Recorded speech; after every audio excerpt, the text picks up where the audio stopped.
Possibilidade de governo se apresenta lista com comissário Comissão Anticorrupção, mas ia Parlamento Nacional. Segunda-feira, vice-ministro Assunto Parlamentar Aderito Hugo afirma: governo acompanha processo toma ia Parlamento Nacional do ano final. Com a consenso bancada Cira, liga a oposição comissário CAC, mas ela consegue também entendimento entre deputado Cira.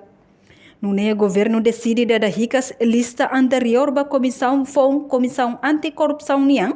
onde prepara fali lista FON, depois apresenta para Conselho Ministro, atua aprova, molok submete para Parlamento. Ambiente lobis al Parlamento yang itu final katakan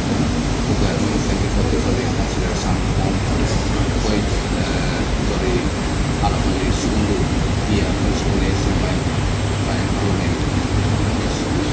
Parlamento bisa kembali menguasai hak disiplin ini kita katakan dalam governo poi passa via Natale nuovo si consegue primeiro semana dan itu ini sekarang masih mampu lima konkret yang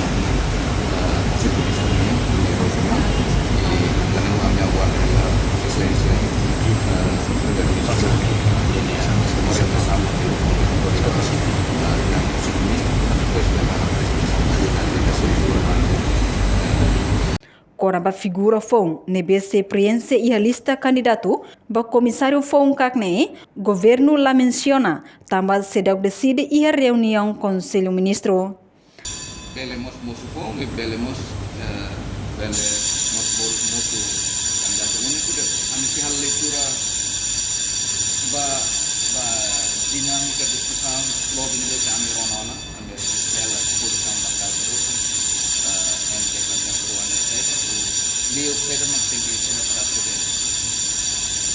mai ruang nafas o komposisi naran muda o mai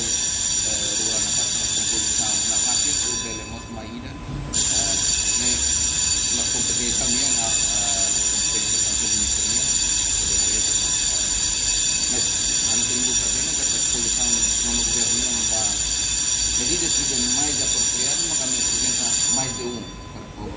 Antes, o governo apresenta a candidatura comissário FON CACNE, Macanessan Sérgio Ornai, no Rui Pereira dos Santos, mas o Parlamento Nacional consegue realizar a eleição da figura rua, também a bancada parlamentar Cira lá entendimento da figura rua, o governo apresenta, Reportagem Melda Fátima, Televisão Timor-Post. Janela informação ba Emahoto. Atau tem informação atual dia Clio, kita halua. Hanehan botão subscribe, like, halo comentário, no faz botão ba media social hoto.